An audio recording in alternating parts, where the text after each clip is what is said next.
projection.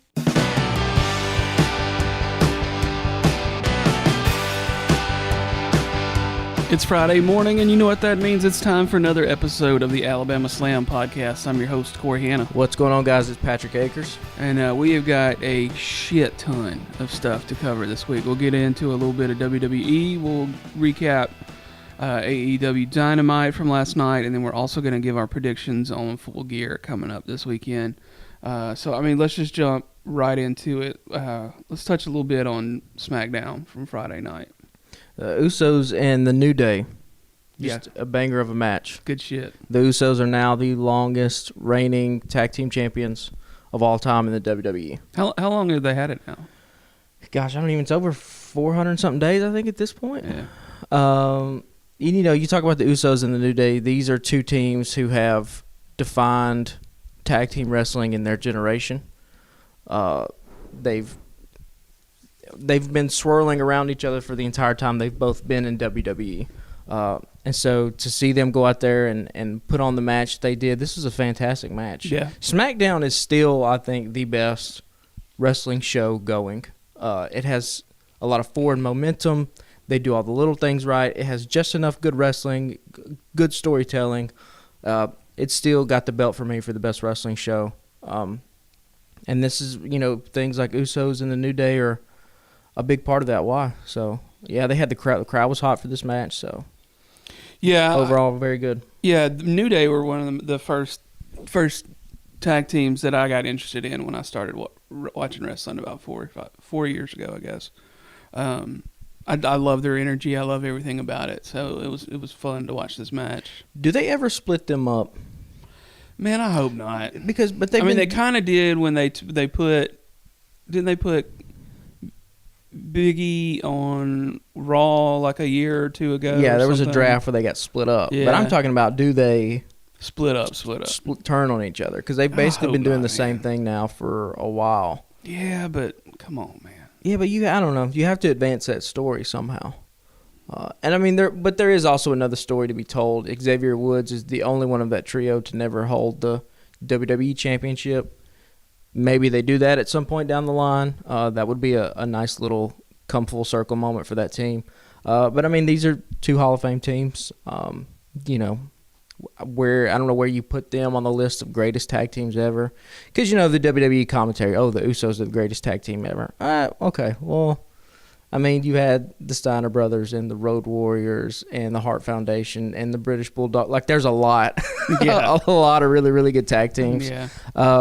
But no doubt the Usos and the New Day are the top two of their generation.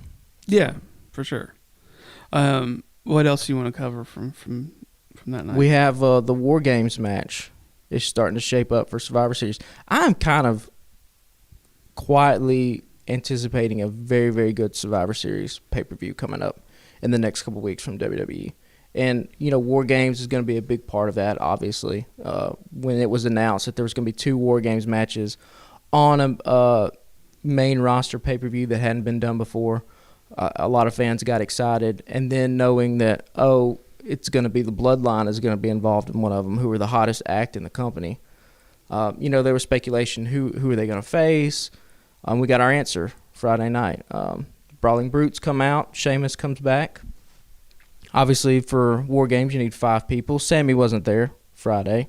Looks like he might have had a death in his family from his social media account, so hopefully he'll be back. But yeah, Drew McIntyre came out, and so we have – the Bloodline already has 5 members, right? So right now, on the other side, we have Butch and Ridge and Sheamus and McIntyre, and I'm going to assume the number 5 for their team is going to be Kevin Owens. I was reading just before we started recording that Kevin Owens is apparently not moving around very well. Yeah, I think he got hurt at a house show is what they said. Yeah. So Survivor Series 2 weeks away, I think, after Thanksgiving. So maybe that's enough time to kind of get healed up a little bit. If not, that's going to be a major blow because you have the built-in history between Kevin and Sammy. And I think what they're gearing up to do is if Sammy versus Roman is going to be the main event at WrestleMania, then you kind of want these characters like a Drew McIntyre, like a Sheamus, like a Kevin Owens in Sammy's corner, so to speak, who have tried to topple the powerhouse that is Roman Reigns and have failed to do it, kind of talking Sammy up, gearing up to the main event of WrestleMania, billing him as like this underdog. And then obviously the history between Kevin and Sammy too would be a nice moment. So yeah, and on the other side, going into Raw now, the other War Games match is going to be Bianca Belair and her team versus Bayley and her team. And it got announced that Mia Yim is going to be on Bianca's team, and Rhea Ripley is now going to be on Damage Control's team. So that should be another good War Games match. I think there's a lot of money in a Bianca Belair versus Rhea Ripley program. I mean, they had a brief little standoff moment, and that's when you know that people are stars, right? When they just come into contact with each other, they don't have to say anything. They just give each other a look, and you go, "Oh yeah, I would like to see that. That would be awesome." Yeah. And then Seth Rollins is doing his thing on Monday Night Raw. He had a great match with Finn Balor. And the Austin Theory Rehabilitation Project has begun. What are they doing with him now? I missed Raw completely. So, he's been doing, he cashed in, failed on the U.S. title. So he came out and gave a pretty impassioned promo Monday night. And then, of course, like with anything in WWE in the past decade, whenever you have to, use somebody to put somebody else over, here comes Dolph Ziggler, who has just been he's been that spot for a decade now. And Austin Theory just beat the shit out of Dolph Ziggler in a match. And Theory's got the full beard going on now, and he was angry and vicious. And you're like, okay, this is what we kind of need to see from – because this dude has boatloads of damn potential. I mean, just in his look and his athletic ability, his work rate in the ring. He is a star in the making, but you kind of have to position him in a way that the audience takes him seriously now, because he's been a buffoon for 6 to 8 months. So real quick before we get into Dynamite, I want to ask you: are we supposed to be excited about Bray Wyatt versus LA Knight? I don't know if we're supposed to be excited. I think that's a good question, because it feels like the Bray stuff has started. We asked this question a couple weeks ago. When is it going to kind of start to get stale? I think we hit that point where we had so much momentum coming out of the gate. His return, it was all over everywhere. And then to just have him be backstage, LA Knight, it is kind of. I mean, I like the slow unraveling. Where he was cutting the promo a couple weeks ago backstage and gets hot and heated with the production assistant, right? And then he's just unraveling slowly. But I'm like, okay, well, first match is going to be LA Knight, right? And they're kind of in a pickle because, say for instance, if you wanted him to go right up against Roman Reigns. I mean, that's not the move either, okay. But damn. Yeah, because he's got nowhere to go from there. But, starting with LA Knight. But like we said, it's pro wrestling. It's not Broadway. So at some point, he's got to get physical with somebody. Yeah. This is probably also not the best thing for LA Knight either, because they're just trying to get him going. And he has some potential as kind of a smart-ass kind of heel. He reminds me a lot of, Mr. Kennedy from back in the day. So, yeah, I don't know. I don't think they've lost all the steam and momentum with Bray Wyatt, but if he is going to be part of a faction leader, it's time we start getting those people need to start debuting. If his brother's going to come, his brothers probably should have come a couple weeks ago. Yeah, it's time to get this thing really rolling and humming along. Yeah. Well, do you have anything else on those before we get into Dynamite? I don't think so.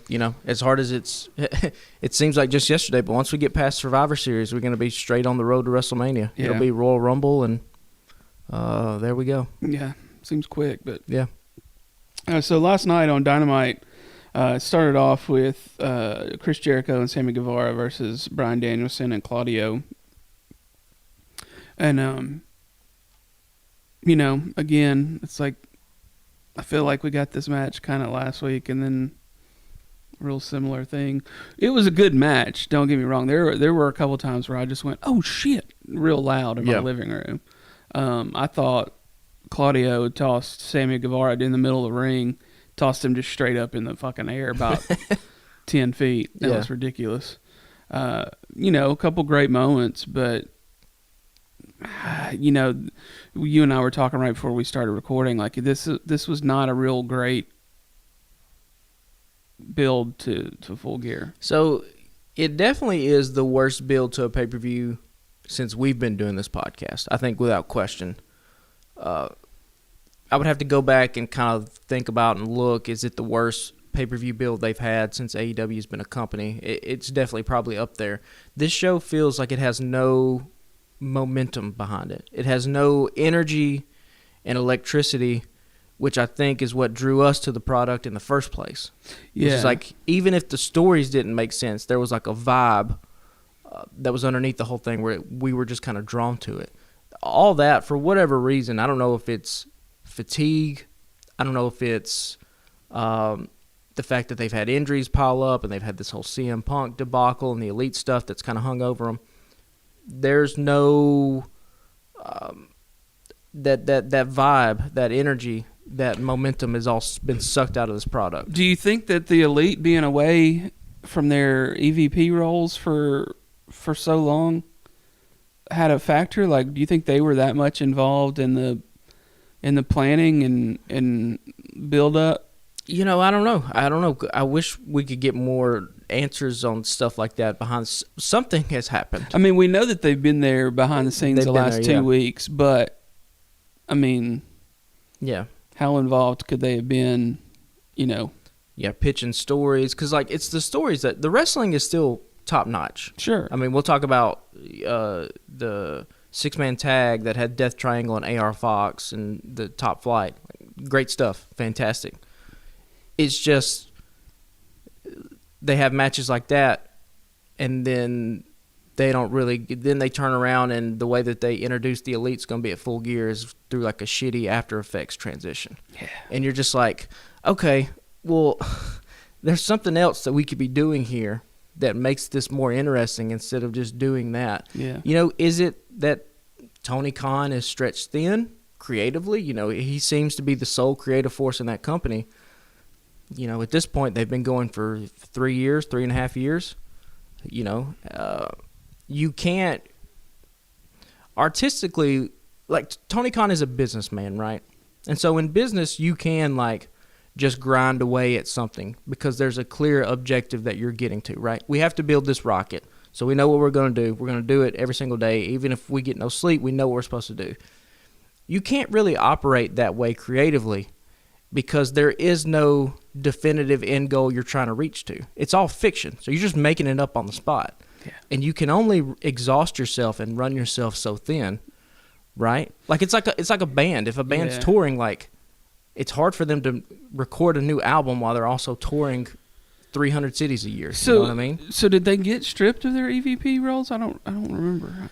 I remember there was talk of it that they should be, but I don't think they I don't know if we ever got confirmation that they did or not. So it'll be interesting to see the build up to the next pay-per-view after this one and see what maybe that is. Maybe you chalk this up to, hey, that dickhead CM Punk ruined the vibe and the camaraderie in the locker room for everybody. Bitch, don't kill my vibe. We're just going to write this off, yeah. But I don't know, like it's a lot of lackluster shows we've had here, and like we said, they only get 4 of these pay-per-views a year. It's going to be really interesting to see what the buy rate for this pay-per-view is. Yeah. Is it that the idea that MJF might walk away with the title enough to get fans to buy the pay-per-view, or are a lot of people going to be like, they have watched these past 3 weeks and just go, I'm all right, I'll watch it on Twitter. Yeah, I mean, that's a good question. I don't know. I feel like the match. Well, we'll get to that later. It was a good start to the show, solid match, but nothing super exciting. With the outcome of this one, it was nice to see Claudio get the pin and submission on Jericho, which means Jericho's probably going to win. Yeah, come Saturday, of course. So next up, Anthony Bowens and Swerve Strickland, and we got the new music video from the Acclaimed. Once again, Daddy Ass comes out, tries to get Swerve before the match starts, and then he and Max Caster got ejected. Yeah, I thought the music video was fun. It was funny, yeah. I thought it was fun. I don't think if it's as good as the one they did when they were heels going up against Darby and Sting, where it was two grown men going through a goth phase. Yeah. I thought that one was pretty good. The Acclaimed are still just over as shit. Yeah. Like, this crowd was dead for the most part of the night. They really just popped for the entrances, and that was it.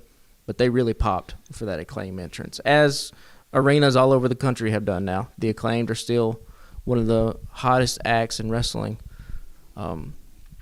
And, this match was good. It had Swerve Strickland, his more vicious side. He has fully embraced his heel role. Just so much swagger. And I've never seen... He has a very unique way of moving in the ring. And I'm talking about just like the way he gets into positions that I don't know if I've seen anybody else move like that before. It's like this herky-jerky... Well, he's real lanky, and that probably has something to do with it. It's like a Ja Morant or like a James Harden in basketball, where it's just like they have this way of moving where nobody can stay in front of them, and Swerve just has this way of like hitting the ropes and like ducking behind guys, and I don't know, it's unique and it's interesting to me. At some point, I hope that he ascends into an even higher status in the card, because I think he can live up there in that upper echelon of being one of the top 5 or 6 guys in the company, particularly with all the influences and all the connection he has with the hip hop world. Yeah. So we'll see how he kind of comes out of this Swerve in Our Glory tag team phase, because I would predict, and we'll get to it, I think Full Gear is going to be the end of Swerve in Our Glory. Yeah. And so then you move both of those guys off into singles runs. Yeah, because they've had 3. This will be the 3rd match with the Acclaimed. It's like, what do you really do with them after this? Right, and you have FTR waiting in the wings. You have some other tag teams that you probably want to invest a little bit more stock into. And I think both Keith Lee and Swerve are more beneficial as singles competitors than they are as a tag team. Yeah. They were a great tag team, great matches. Yeah. But I think they're better as single stars. Yeah, and so next we had Samoa Joe in the ring. He cut a pretty fire promo. So Joe was worked up last night. This is what Joe does. Like, you watch that promo for Samoa Joe Wednesday night, and you go, "Why is this dude not on TV every week?" Yeah, like it had, if anything, had an energy to it, and that kind of like, oh shit, I need to be watching this, like something interesting has happened. It was his promo. Yeah. So they set up him versus Powerhouse Hobbs versus Wardlow at the pay-per-view, which you saw coming last week. For some reason, that one flew over my head. Yeah. I didn't see that one coming. But yeah, they had everybody trying to keep them broken apart. And then the Dark Order were out there around Wardlow, and then they were just like, "No, cuz man, do what you want." It was great. That was a great moment. Again, like that's what they need to do more of, I think. Like going back to SmackDown, that's what SmackDown does so well, and WWE in general does so well. Even on Monday Night Raw, they had a little moment. Chad Gable and Otis are being interviewed by Kathy Kelly, and then around the corner comes Seth Rollins, and he's singing a song, and then him and Chad and Otis start singing the song together, like. When you have these moments where these characters are interacting with each other outside of their main programs, it helps suck you into this world way a lot better, and that helps the storytelling-wise purpose. So, yeah, like, Dark Order are good guys. They like Wardlow. Like, why would they not just be like, all right. It's funny that Dark Order are, like, faces. Like... Yeah, they have... You want to talk about... an act that has really done a full, like, 180. Because remember, they were supposed to be spooky, scary, almost cultish.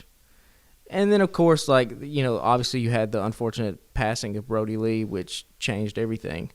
But I never even bought them. Even when they had Brody Lee, I never bought them as being, any kind of powerful force. It was a lot more convincing when you had him out there beating the living shit out of Cody Rhodes. Yeah, but even then, John Silver and Alex Reynolds were still just like goofball comedy acts, and now they've leaned fully into it, and it's worked for them. I think they still need to get 10 out of that mask, because his mask just looks.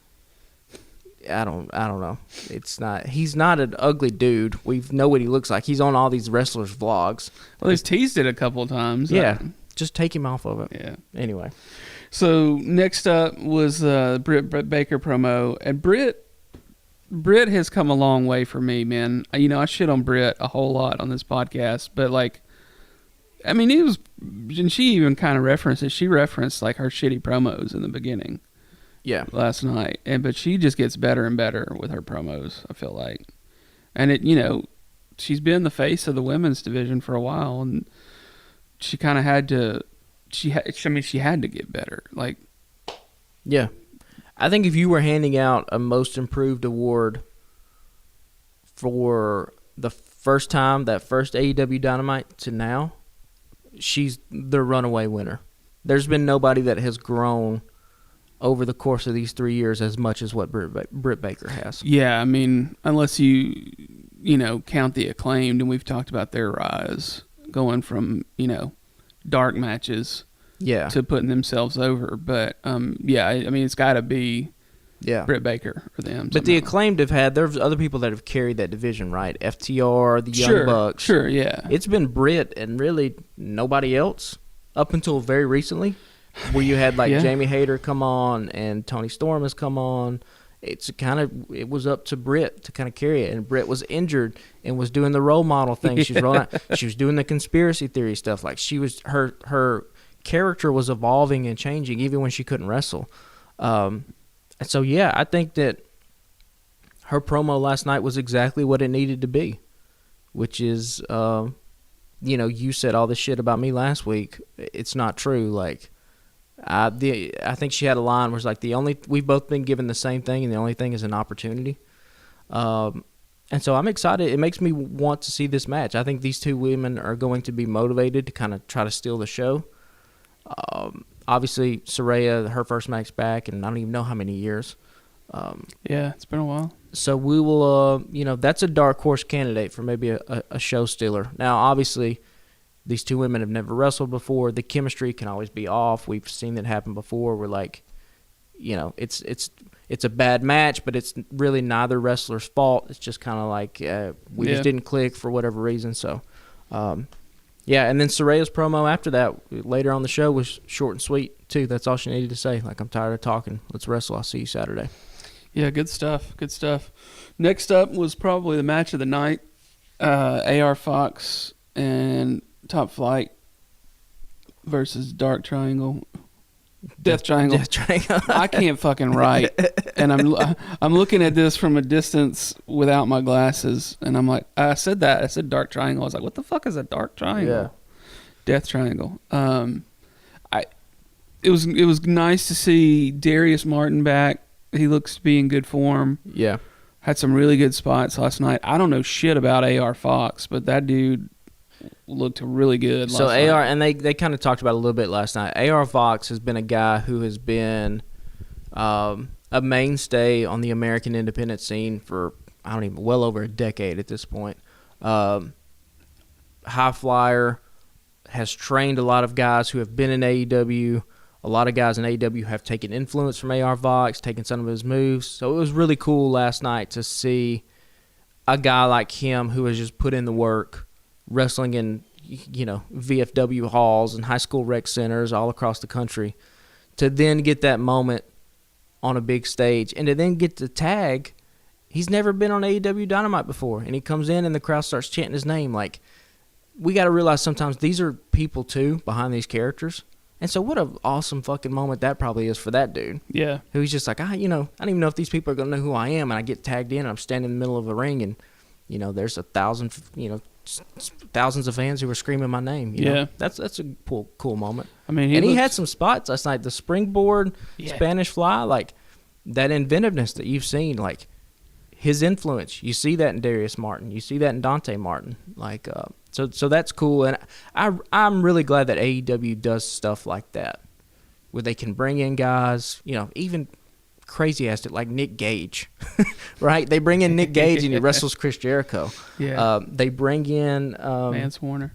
They bring in Juventud Guerrero to face. So just little things like that are, for wrestling fans, you just go, oh, that's a cool moment for these guys to have, and it's cool for me to see. Great Muta, that was another thing. A Grand Slam, he comes in, he blows the miss at Buddy Matthews. Like, yeah, those are cool little moments, and I'm glad AEW has taken up that mantle of really saying, like, hey, these are some guys that you should know about as a fan, and then you're left to go then do your own research, right? Yeah. And when Ring of Honor Library comes up on a streaming service, then they can pitch you back on social media. Hey, if you like AR Vox, here's AR Vox's 5 best Ring of Honor matches. You know what I mean? Yeah. So it was good all around. And yeah, this match has just become like your classic AEW trios match. You're gonna get your spots in. It's gonna move. It's gonna be fast paced, and you're gonna see wrestling that you don't see on any other program in America during the week. So it was great all around. Yeah, we touched on this earlier, and then we kind of pivoted away because we didn't want to get there yet. But I really like how they, after the match, they're like, let's quit fucking around. We're going to talk about the Elite, right? Because we all knew it was coming. Yeah. We just didn't know how. I thought they would be on TV last night, so we're just expecting the Elite music to hit. And Pac is like, okay, well, look, here's the deal. Y'all are coming back. We know it. And I was like, okay, well, this is cool. This is different. But then they just show a fucking graphic. In retrospect, their music should have hit. I know you want that moment, but again, like, you're asking customers to pay $50 for this pay-per-view. It's different from WWE, where a lot of people, we already have Peacock. Right. So it's basically free. Like, you're asking people to get their wallets out, to get their debit card out. It needed that moment of the Elite's music hitting and then walking down to the ring. They don't even have to say anything. They walk down to the ring, you get the 6-man squaring off, and then you just have Pac deliver his line, which his line last night was fucking amazing go-home line. You think you're coming for us, but we've been waiting for you. He says that to Kenny Omega's face, he drops the mic, and they walk off. Yeah. And then you just have that moment. Then you go to commercial break, and you can redo it from there. Yeah, just showing them on a graphic is, out of all the ways to do something, that's the worst way to do it. Always. Yeah, it was a really good setup and then terrible execution. Absolutely terrible. Yeah. So let me put on my glasses just so I don't fuck the next one up. Bandito versus Ethan Page. Bandito was a pretty great signing. It was cool to see them giving him some work. They've got something in that guy. Yeah. If they do it right, there's a star with that guy. His gear last night looked amazing. You can just envision them selling his mask on AEWshop.com and having a bunch of little kids buy it and dress it up. Like, those are big things that part of a wrestler's get up to, is like, can people see themselves, especially little kids, dressing up like this guy? And I think that they, like a Rey Mysterio with his mask, kids fucking love lucha mask. And then he can clearly go in the ring. I mean, this match had a couple spots in it, particularly the Avalanche Ego's Edge that he turned into the Hurricane Rana, that he then turned into great. the Press Slam. Yeah, Jesus. Like, yeah, so they have something in him. And then, of course, Ethan Page gets the win. Clearly, it looks like he's going to be next in line to go up against what we both assume will probably be MJF. Yeah. So, Ethan Page is a guy that we've talked about. We've talked about, hey, he needs something. He's ready. And so here it looks like he's going to get his opportunity here, which is nice to see. Yeah, and he's gone full heel. Like, crowd hates him. Yeah. Yeah. Like, I mean, he's doing a good job of it. I mean, that's he just leaned into it, I feel like, more recently. And, he has Stokely Hathaway by his side, who we've yet to really see just go scorched earth on the microphone like we know that he can. So they have that card left to play too. Yeah, and if you don't follow Stokely on Twitter, you got to follow Stokely on Twitter. Him before and Twitter him and fucking Nyla burns Rose. down. Yeah, him and Nyla Rose are the top 2 wrestling accounts to follow. Yeah. Undefeated, for sure. So, quickly, let's touch on Anna Jay and Toni Storm. Nobody thought Anna Jay was going to win. And there wasn't much to this match other than let's get Jamie out here to face off at the end. Yeah. Couple of good spots here, but the crowd was silent. Yeah. Like the crowd was so silent you could hear the sound of the wrestlers hitting the ropes. Yeah. And the like pushback. That's how quiet it was. Yeah, and it was kind of weird to have this was the last match before the promos. Maybe put Death Triangle in this spot. Because it really, and it was a fine match. I mean, it is. Toni Storm has had these matches. Toni looks more of a star than what she did when she first got the title, but yeah, they were just put in a terrible position here. Yeah, I think not their fault. I think in hindsight, you put that match maybe second or third on the card, and you move Death Triangle to the end. Yeah, to let them really tear the house down before you go into these promos. Yeah. So yeah. So lastly, Moxley and MJF promos. So Moxley was just off last night.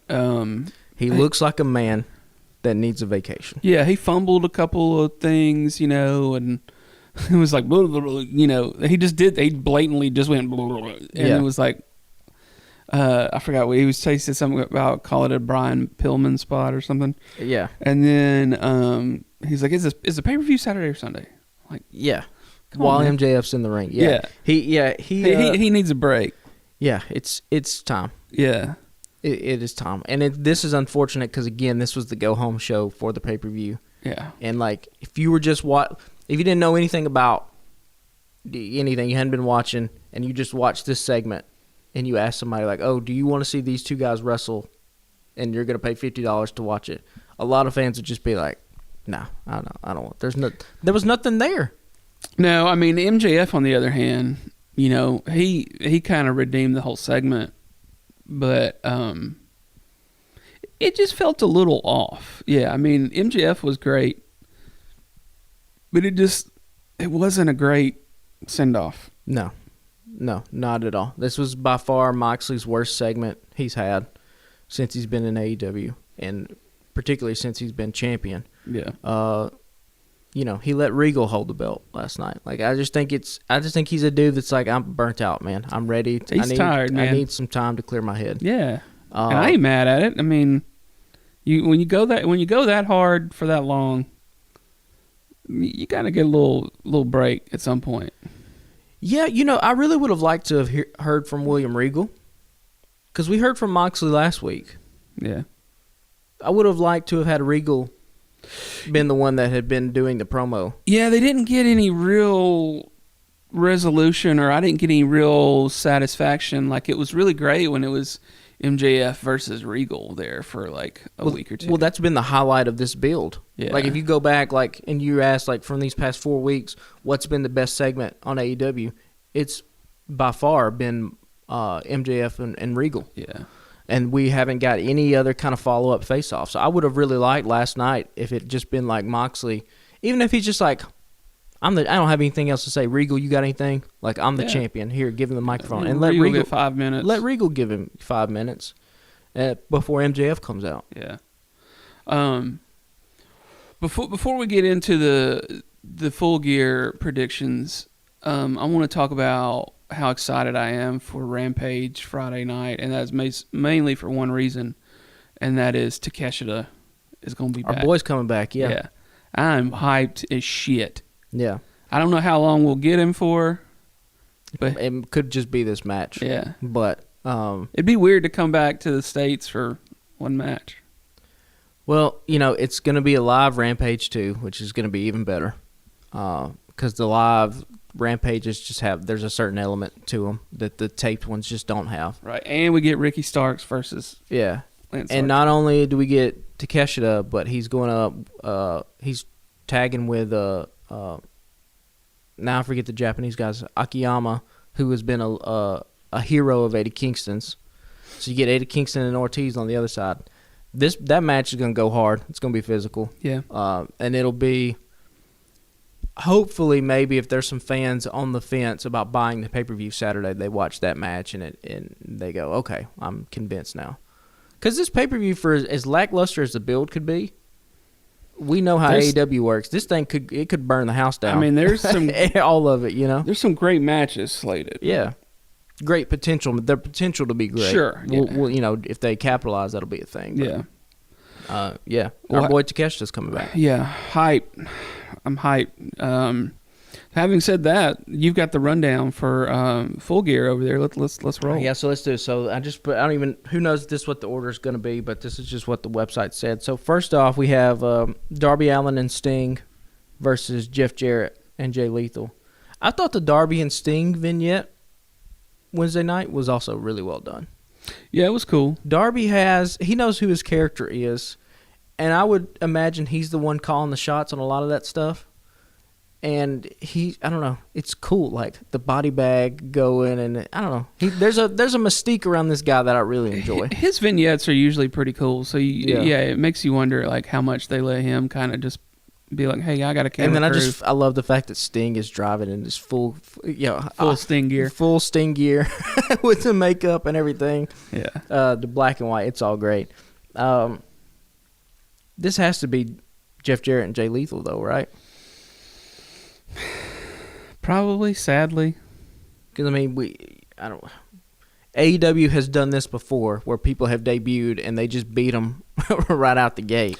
How many matches do you put Jeff Jarrett in for, though, after this? Like, because there's not a lot of people that age wrestling actively. Like, right. You know, Sting has active storylines. Yeah. They don't. I mean, they've got a lot of people in the company, but most of them now are coaching or working dark or. But here's the thing, though. If jumping ahead, if we both think MJF is going to win the title Saturday and MJF is going to be a babyface, which he should be, there are not a lot of heel challengers he can go up against because he has been the biggest heel in that company. True. So they're building up Ethan Page. Outside of Ethan Page, who's left? There's literally nobody that is a heel. Yeah. So you kind of have to, if you have Jeff Jarrett here and Jay Lethal, the promos between Jeff Jarrett and MJF would be really entertaining stuff. Yeah. And you could have Jay Lethal work his way up the ranks to challenge MJF here in the next couple months. Like I don't know, we gotta start building some of these guys because Punk ain't coming back. The Elite are doing their own thing. When they'll have the trios title, it's, Moxley will be gone. Hangman, you don't want to do Hangman and MJF. They're both baby faces. Remind me when we get done with this, I've got a question about Hangman I want to circle back to. Okay. But yeah, that's an interesting point. I don't know, man. We'll see. I think you're right. I mean, I think the winners will be Jeff Jarrett and Jay Lethal. I just think you bring Jeff Jarrett in to be a manager for Lethal. And then you can work. Jay Lethal has the talent to work up the card because we have to start throwing some of these guys up to MJF so he can beat. That's my prediction. Because Darby and Sting, they can get their heat back at any point, right? I mean, Darby can have a crazy coffin match and and the whole crowd's right behind him again. True. And then next up we have Saraya versus Britt. I mean, it's got to be Saraya, right? Yeah. For what we talked about, you don't bring somebody back and just have them get beat their first time. Yeah, I'm interested to see how much they let her get into, and how cautious they are with her. There was there's a headline that came out yesterday that said that Tony Khan said that he was going to sign her whether she could wrestle or not. Which I think is smart. Even if she couldn't wrestle, there are things that she could have done. Been a manager for somebody, been on commentary or something like that. You could have done something with her. But yeah, she is more valuable that she can wrestle. Yeah. But I think it has to be her. I mean, there might be a lot of people that buy it just for this. Could be. I mean, she is we talked about she was the biggest women's star that has come into that AEW locker room. They had Ruby Soho, but she was never at the level of what Saraya was at all. So, yeah, I think it's her now. It's going to be interesting to see if they do this in a way where it looks like the feud continues or if this is just a one-off. And that'll probably have something to do with the Jamie Hayter and Tony Storm match we have coming up. Next up, we have Jack Perry, Jungle Boy Jack Perry, versus Luchasaurus in a steel cage. You think they keep squashing Jack? I don't think they keep squashing him, but I think Luchasaurus might get the win here. Again, Christian Cage's elbow will be healthy at some point, and we need to build up heels to run up at MJF. Christian Cage is another potential guy with Luchasaurus in his corner. So, yeah, we'll see there. What's your prediction? I figure they'll beat Jack. I feel like it'll be more satisfying to see him get a win later than a win now, right? Yeah. A win now would be satisfying, but I feel like you got to tear him down a little more, maybe. Now, he's going to do something crazy. He's going to jump off this cage. Yeah. I mean, that's a given, right? He's Yeah. going to, if there's one big cage spot or one big spot to have, it's going to be Jack Perry jumping off this cage. So that'll be cool to see. I mean, personally, would I like to see him win? Yes, but I don't know storyline-wise if you get the satisfaction from it that you get unless, like, he's really been put through the fucking ringer. Yeah. Right? Yeah. And then maybe that's how you finally lose Jungle Boy. They teased it, a while back where it's like, you're not wrestling Jungle Boy, you're wrestling Jack Perry. And they've leaned into the Jack Perry stuff a little more, so maybe they beat the living shit out of him another time or two. And then he gets Luchasaurus next.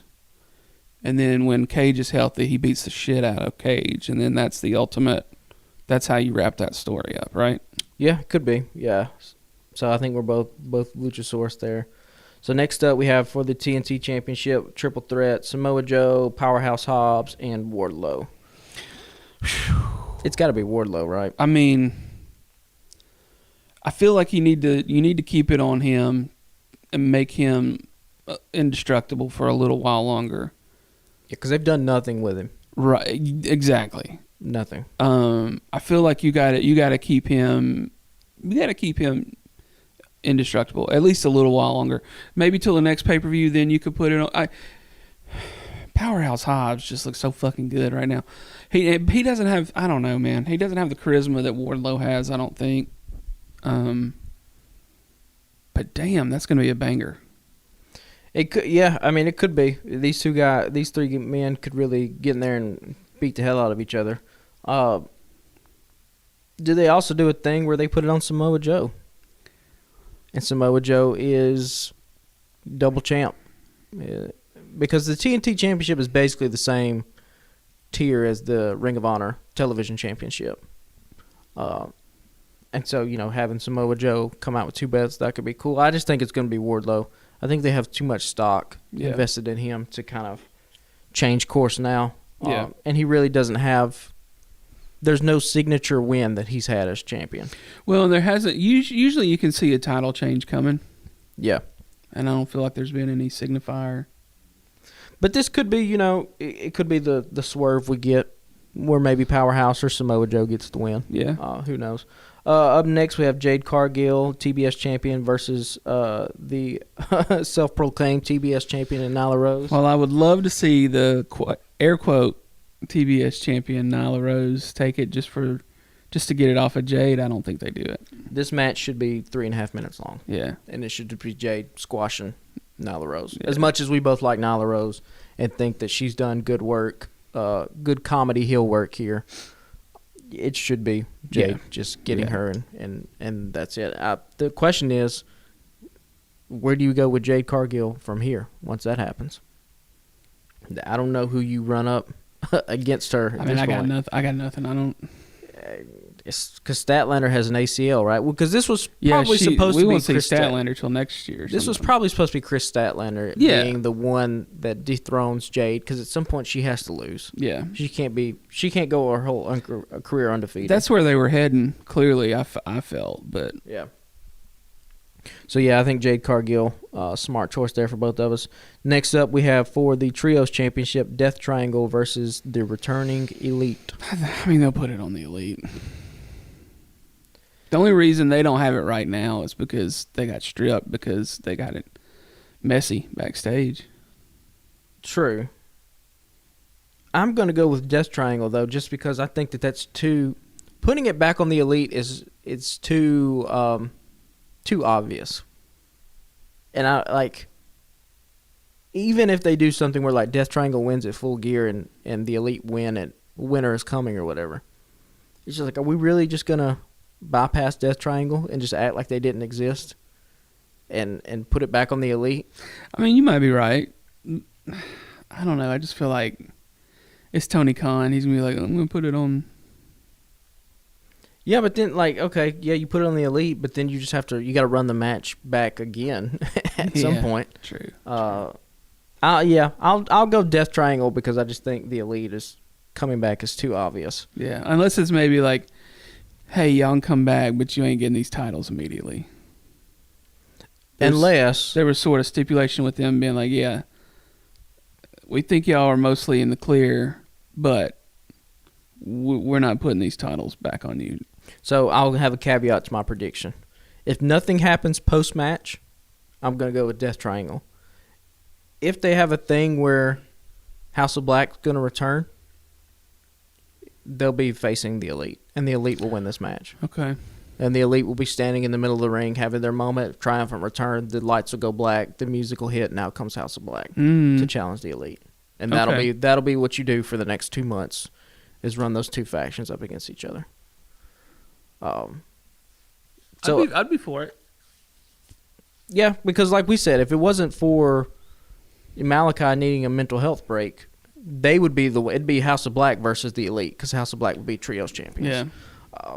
Yeah. So those will be. I got a little two-way prediction right there. So next up we have Jericho versus Claudio versus Danielson versus Guevara for the Ring of Honor World Championship. It has to be Jericho. Yeah. I don't know. So it's really interesting what you do with the rest of these guys. Because Bryan Danielson, you really have... Like, the crowd really wants to get behind him. But they just don't, for whatever reason, AEW, either it be Tony Khan or it be Bryan Danielson, they just do not want to put Danielson in that position. I'm not really sure why. But... Hey, I mean, do you think... Okay, we talked about the reason they probably letting Jericho run with it for so long is that they want to have... like somebody that can carry the show when they sign the TV deal, right? Right. So we feel like that's going to get announced real soon. I mean, hell, maybe because they're just Ring of Honor every fucking week, right? So, yeah. Do you think Danielson has the star power to carry it? Like, oh yeah, 100%. I'm talking about Danielson has the power to be the biggest star in the company. Yeah, so that's what I'm saying. Like, maybe they do put it on Danielson. I mean, I don't feel like that's what's going to happen, but it just feels like it's going to be Jericho after he got pinned the other night. They're going to be like, oh, we're going to put it on Jericho. And these two groups have now been feuding for 6 fucking months. Yeah. Because the Blood and Guts, Claudio debuted in what, February? Somewhere like that? Something like that, yeah. Where they had the Blood and Guts and this was the whole thing about it. Yeah. So, yeah, this has been a long feud. At some point, we have to put an end to it. Yeah, I don't know. Because coming out of this, what do you do with Guevara? What do you do with Danielson? What do you do with Claudio? You can ride Guevara off for a while. I don't give a fuck. They've teased a potential Blackpool Combat Club breakup with Danielson and Yuta and Claudio being caught in the middle. You know, do we see the Blackpool Combat Club dissolve Saturday at Full Gear? I mean, it's possible. What do you do with Regal after that? Just put him on commentary mostly, or? Unless you want to, well, if you were going to keep MJF as a heel, then the thing to do is to have William Regal align with MJF, and in the middle of the match realize he did bet on the wrong horse, and the guy to get behind is MJF. Oh, damn. But I don't think you do that because MJF is too much of a babyface.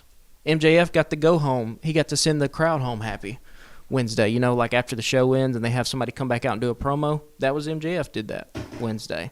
So, like, he's going to be the new guy of the company. So I don't know if you want to. Yeah, and I mean, he's made all these allusions to not cheating or doing anything this weekend. So we'll see if that really plays out. Yeah. So I think you do Jericho here, and maybe we see a Danielson Claudio feud going forward. How long has Danielson been back? Oh, I don't know, a couple months now at this point. When did he? Well, shout out to that man and whatever is in his body and his hair growth.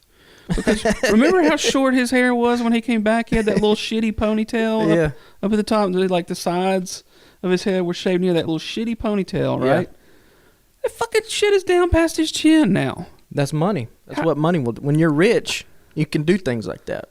That's fucking amazing, man. When I used to try to grow my hair out, it took me 3 fucking years. Well, you're not a millionaire.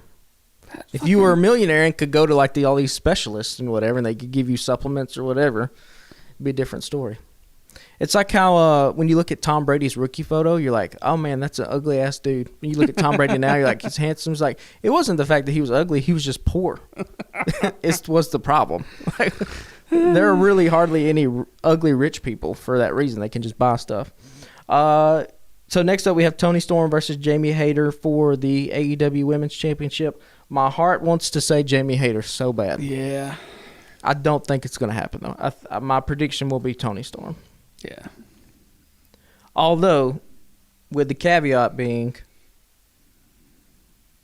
do we see Britt Baker and Jamie Hayter fully go their separate ways come Saturday? Remember, they teased it a few weeks ago. Yeah. And then they realigned for whatever stupid reason. Still don't know why they did that, but whatever. They just automatically became friends again. Maybe just so they could make a bigger deal out of a split at the pay-per-view. So if they're going to do the split has to happen with Jamie Hayter holding the AEW title. Otherwise, there's no storyline sense it makes for Britt Baker to then say, oh, Jamie is dead weight, or I'm going to turn on her, whatever. Yeah. So, Toni Storm, but if Jamie Hayter wins, then my prediction is that Britt Baker stabs her in the back, and we do that for going forward. Yeah. Until, I guess, Thunder Rosa comes back. Honestly, at this point, when Thunder Rosa comes back, I would just have Jamie Hayter squash Thunder Rosa to unify the belts and try to figure out something else to do with Thunder. Yeah. So next up, we have the Acclaim versus Swerve in Our Glory for the third time in their rivalry. Both of them are tied at 1 apiece now at this point. I think we both think it's the Acclaimed. Yeah. But I guess a better prediction is, do we think this match will be better than their second match? I don't know, man. Their first match was something special. Yeah. Grand Slam. I mean, that's an all-timer for AEW tag team match. The second match was good, but a little bit of a letdown just based off what the first one was. Yeah. I think if you go into this one with a clean slate and be like, all right, let's pretend like we hadn't seen these dudes wrestle. Yeah. I think they'll put on a banger. Because I think you're right. I think this is where we see the end of Swerve in Our Glory. It has to be. I don't see how it goes forward. Because like we said, we've already seen FTR and the Acclaimed be in the same ring with each other. It feels like that's what we're going to do next. I don't know why you would keep having Swerve in Our Glory be a thing. Yeah.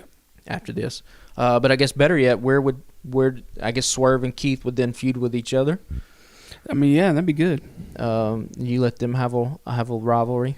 So yeah, that could be cool, particularly if Swerve becomes a homicidal maniac again. And if he took Billy Gunn's hands, what does he try to take off of Keith Lee? He try to like cut a toe off or something? Get that Just for Men out of his beard. Just shave his beard off. And then, the main event, what we've been waiting for, Jon Moxley versus MJF for the AEW World Championship. Yeah, it's MJF. I would be shocked if it's not MJF. Like, do they beat him? Do they beat Moxley so bad that he's just written off for a while, or is it just kind of like known? They're like, hey, I'm. So here's it. So, all right, if we're gonna have MJF stay a babyface, which I think is the right call, because you're gonna need. I think Meltzer has talked about this before, and there's a lot of people who have talked about this. If pro wrestling across both AEW and AEW are missing one thing, it's a super over babyface. If you think back to the 80s, you had Hulk Hogan and Macho Man Randy Savage, huge baby faces. You think about the early 90s in WWE, you had Bret Hart. In WCW, you had a young Sting. You had the Road Warriors, guys like that. The late 90s, obviously, Stone Cold Steve Austin, The Rock. And then it kind of goes to John Cena, and we've kind of been in this place with wrestling here for probably about the last 20 years, where it's just like, yeah, John Cena was over, but half the crowd was also booing him in a way that in the 80s, nobody was booing Hulk Hogan. Nobody was booing Stone Cold Steve Austin. So, like, wrestling needs a babyface that the entire crowd can get behind. And I think you have two potentials. In WWE, it is obviously Sami Zayn, which is why we both think he should challenge Roman for the title at WrestleMania. And in AEW, if there's one guy that can do that, it's MJF. And so if you come out of this and have MJF use the Dynamite Diamond Ring and he screws over Jon Moxley, I think that's such a missed opportunity and a potentially not fatal miscalculation, but it's a bad play. It's a blunder for sure. He even referenced the ring last night, so like maybe there's a thing where he goes to put the ring on and is like, nah, fuck it, I'm gonna take it off and do this the right way, sort of deal, right? Yeah. And I think at the end of this match, he has to beat, if he's going to stay babyface, which I think is the right call, he has to beat Jon Moxley clean. Jon Moxley then has to stand up, and these two guys have to shake hands in the middle of the ring. And you have a real passing of the torch moment where Jon Moxley has been at the top for this whole time, and now we're giving the keys over to MJF to see what he can do. Then you can have the Firm come out and beat down MJF and beat down Jon Moxley, and that's how you can write Jon Moxley off of television while he goes. Yeah, there you go. So here's the deal. I know, because this thing won't be over till damn near 11:30 Saturday night, right? Yeah. And I'm going to be about 4 glasses of bourbon deep by the time this goes off. Yeah. I'm either going to be elated and through the roof, or I'm going to be real pissed off at the way they handle this. I don't think there's any middle ground. This seems like we've said this before and they've come through, but it really feels like that way now. They can't miss this. This pay-per-view can't be a miss because there's too much momentum that WWE has going for it with the Bloodline and Sami Zayn, and WWE is gearing up to their road to WrestleMania. AEW has been lackluster, to say the least, these past month and a half. They really need a moment where, if this was a TV show, this is the big season finale, and then they go off the air for 8 months. Unfortunately, though, it's pro wrestling, and they have to put a show out the next week. Yeah. Because that really feels like AEW just needs a reset. It feels like everybody's just tired, and they just really need to go on vacation for 6 months. Yeah, you're right. This is a good way to be like, hey, this is the official ending of the Punk brawl out. We're not dealing with this shit anymore. Right. MJF is our champion. Yeah. And he's going to carry us into the future. And also, too, you got to think about this. I don't know. When is that Zac Efron movie going to come out? The Von Erich? Yeah. Maybe sometime next year. You know, you want to have MJF go on that press junket tour holding the AEW championship. Because it gives you more visibility that way. I'm thinking it'll probably be 2024 because they're just now shooting it. They've only been shooting a couple Yeah, weeks. So it could be. I mean, it's not going to take that long to edit that either. There's a lot of special effects, so it could be late. It could be one of those late year movies next year. I think the other scenario is MJF cheats and William Regal goes in his corner and they screw over Jon Moxley. If that's the case, it has to be Ricky Starks that faces him next. Then Ricky has to become the guy that's the baby face that everybody gets behind, right? Yeah. Because we don't even know. I don't even know if the AEW #1 contendership. It's Ethan Page is already in the finals, but we've yet to see who he's going to face. We both think it's going to be Ricky Starks. Yeah. Because he has to beat Lance Archer or Brian Cage, or Brian Cage. He's got to beat both of them to be there at the final. So yeah, I don't know. Like I said, I'd be shocked if it's not MJF. If you're hell bent, and if MJF is hell bent on staying a heel, okay, but you gotta the difficulty goes up by 10 if you try to keep MJF as a heel. Whereas if you make MJF a babyface, it is a natural thing that the audience is already wanting to do. Yep. They cheered him last night when he came out. So let me ask you this. He was talking about how important it was and how crowning achievement of his career or whatever would be winning the AEW championship and how prestigious it is. And he was like really hyping up AEW and the championship, right? Yeah. Then why does he come out after the show and talk about loving WWE? Because I think it's in that tweener. He's in there with Tony Khan, and he's in that tweener kind of role. So it would, he's talked about bidding war of 2024. So it would be odd for him now just to drop all that stuff. Because I think what you do is you make him a babyface now. You have him keep the title, and then the closer we get to 2024, you slowly turn him back, and by then, you've built up somebody else, be it a Ricky Starks or an Eddie Kingston, or there's somebody else that the fans are behind that you could easily just run them up against MJF and have the crowd really go split. MJF's a bad guy, Eddie Kingston's a good guy, or Ricky Starks or whoever. Gotcha. But you have that's coming. You got a whole year to do that, right? True. We got to put a show out next week. So what's the best way that we could do that show? I think it's with MJF holding the title. So this is the Hangman Page question I wanted to ask you. I'm curious about how concussions are dealt with in wrestling versus how they're dealt with in football, because we know there's been a spotlight on football concussions the last few years and CTE and everything that's come out about Junior Seau and all these people from the past. But, Adam Cole's been out for a long, long time with a concussion. I know there was probably some other issues there. He had a history with concussions there, right? Yeah. And we know the one with Hangman was pretty rough, but the one with Tua was super rough, and he was back out on the field in 3 weeks. Yeah. So what's the deal with wrestling concussions and how long they keep them out versus? I think the biggest difference, there's probably not anything medically that's all that different. The biggest difference is in sports, you're trying to win a game the next week, and you're trying to win a championship. There's records and stuff like that, stakes on the line. In wrestling, you can just make this stuff up, right? So, even if a Hangman was cleared to wrestle the next week, do you have anything for him to do? And if not, let it's him take better, the time and really, really heal. And if it's not, then it's better you just kind of sit at home.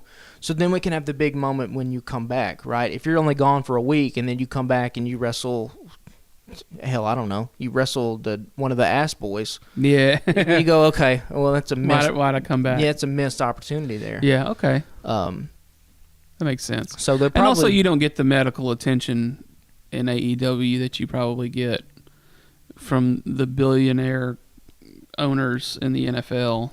Yeah. There's probably a lot of that, too. He's probably cleared to wrestle now. I mean, like you said, with Adam Cole, there were other stuff. He had a history of concussion. There were other lingering injuries that he had. So you probably be a little bit more cautious with him. We haven't heard anything from Hangman, but I would suspect he's probably okay to wrestle. He's got a kid, too. That was just born this year, so he's probably just home chilling. You just don't have anything for him to do. Yeah. I mean, it's the same thing with, Miro. Yeah. Who's been gone from television for I don't even know how long at this point. Yeah. What are we doing? And I don't even know if there were issues there. He's just off television. I think the biggest takeaway from this, and we'll wrap it up with this.